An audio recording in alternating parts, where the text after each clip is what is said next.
In today's video, I'm going to teach you how to use frames in Miro. Whether you're looking to organize your board or create clean, professional presentations, understanding how to effectively use frames will take your Miro skills to the next level. So, let's dive right into it. First things first, to get started, you'll want to open up your Miro board. If you're not familiar, Miro is a versatile online collaborative tool where you can create visually compelling boards for brainstorming, project management, or even classroom activities. It's a canvas where ideas can float freely, but sometimes a bit of structure can help. That's where frames come in handy. They act like a slide for your board, creating sections that can help you organize your ideas or content in a logical and visually appealing manner. Once you have your board open, turn your attention to the left toolbar, where you'll find an icon that resembles a square. This is your frame tool, a crucial component that allows you to add structure to your workspace. By clicking on this tool, you unlock the ability to create a frame on your board. Now, creating your first frame is simple.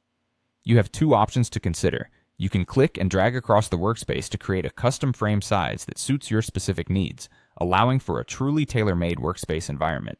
This flexibility means you can account for all sorts of content, whether you're planning a quick brainstorming session or a detailed project plan. Alternatively, Miro offers a selection of preset sizes to make the process even more streamlined. These presets include familiar dimensions like A4, which is perfect if you're looking to print your board later, or even presentation sizes ideal for visually displaying your ideas using Miro's built-in presentation mode. Choosing a preset can save you time and ensures consistency, especially useful when you're working in teams. In addition to organizing content, frames can be used as a navigational tool. For larger projects with many elements, frames help you maintain focus by zooming in on specific content areas, making presentations smoother and less cluttered. As you explore these options, take a moment to consider how frames can best serve your project's needs.